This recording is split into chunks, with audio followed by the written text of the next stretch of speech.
Hey everybody, this is the South Texas Bitcoin Commission, and we're doing another broadcast. This time we're going to go over 4 different websites, and I'm going to do a Bitcoin transaction for y'all, so y'all can see just how easy it is and how it looks from start to finish. Now, the 4 websites I'm going to go over with y'all. The first one I already showed y'all is Multibit, just in case y'all missed it the first time or whatever. I showed in the first video how to download, and it's real easy. You just download from whichever operating system you have, and you just it's pretty self-explanatory once you pull it up. But that was the first video, and this is a real lightweight.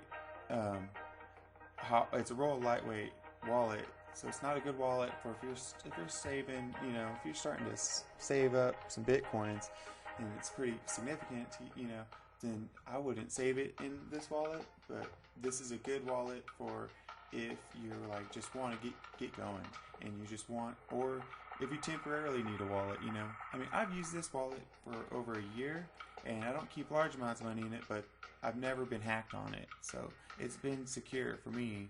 But I'm not trying to say that it's always going to be secure or whatever.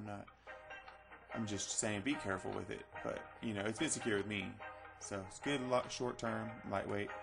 This wallet I've been researching today, and I don't know as much about, but this one, from what I'm seeing, has a lot of good features, a lot of security features. Multi-sig wallet, that's a big deal.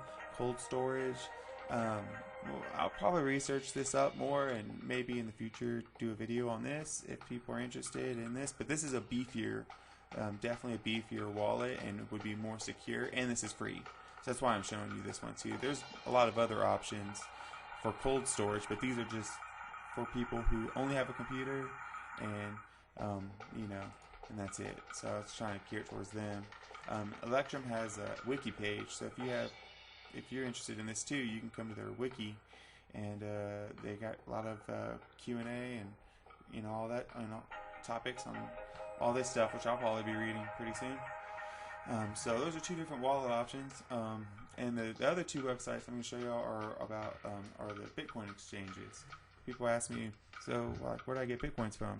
And it's like, okay, you can either sell a product or a service, which is probably the easiest and the best way to get them, is if you can start accepting it as a payment instead of dollars. That's a good way.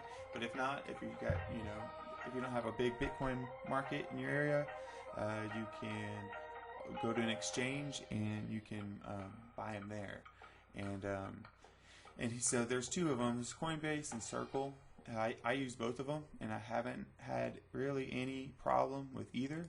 This one's been around longer, and this one's getting a lot more publicity in the press right now with doing something with Wall Street. So this one's kind of, they're both coming up. Circle's great too. This one though, you got to wait a couple days for you deposit it, and then you got to wait about 4 or 5 days. On Circle, a lot of times, if it's not too big, you can get it instantly. So that's nice. So that's why I use both of them. But each one has different weekly buy limits. So it's kind of nice to have both, just in case you want to buy and sell more than you normally do. You have more avenues. But one thing on both of these 2 is you got to fill in quite a bit of information about yourself. And this isn't something this is something that has to be compliant with KYC laws, which is the Know Your Customer, and this is a government thing. So because of that, you're when setting up an account with these websites, you have to put in quite a bit of information to check and double check and triple check your identity and all that. And so they know who you are. So some people think Bitcoin is anonymous, but it is. But whenever you buy it from an exchange like this, you're wrapping your identity up inside of it, all around it. So you got evidence of you on that. So it's really not anonymous on that sense right here. This is a point where it's not very anonymous, but there's other ways to make things more anonymous. But buying, if you did, if you sold your products, that'd be a way more anonymous way to go about it. So anyway, so those are those websites.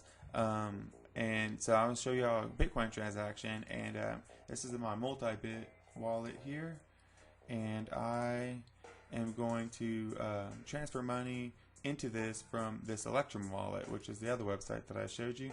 And I just downloaded this today, and I'm just playing with it. So I'm kind of getting used to this. And I sent $5 from my cell phone to this wallet.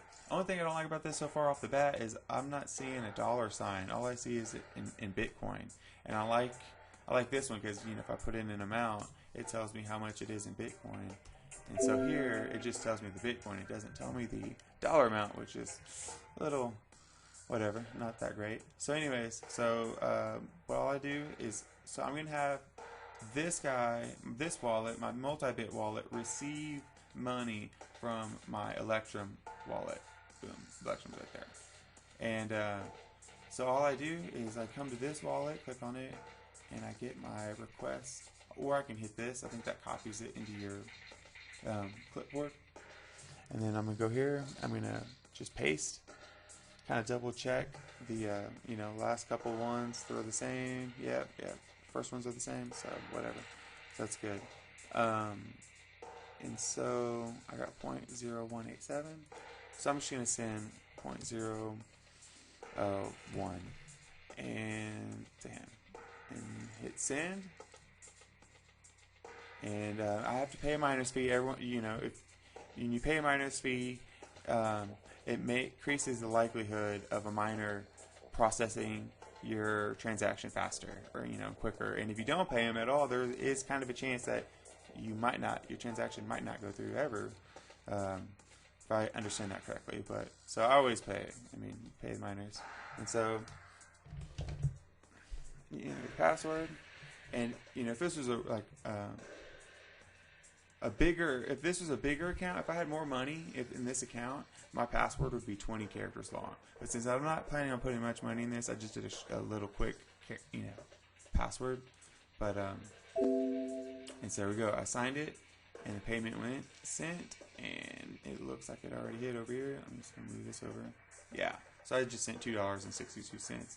But yeah, that's it. So, and now this guy doesn't have it anymore. See, it's already deducted, and it's added over here. And that would have been the same if that was $1,000 or $100,000 or $1 million. It's like all the same, and that's what makes Bitcoin so powerful. In the you know, going forward, it's gonna features like that are gonna just gives the consumer more freedom over their finances. So I think that's going to be a big deal in the very near future. So anyway, so that's, you know, kind of some of a little bit more about Bitcoin and just wallets and how to use them and kind of become more familiar with it. So please, if anybody has any questions, comments, suggestions, please let me know. I'm always open to suggestions. So I appreciate it, and thanks guys. Y'all have a good evening.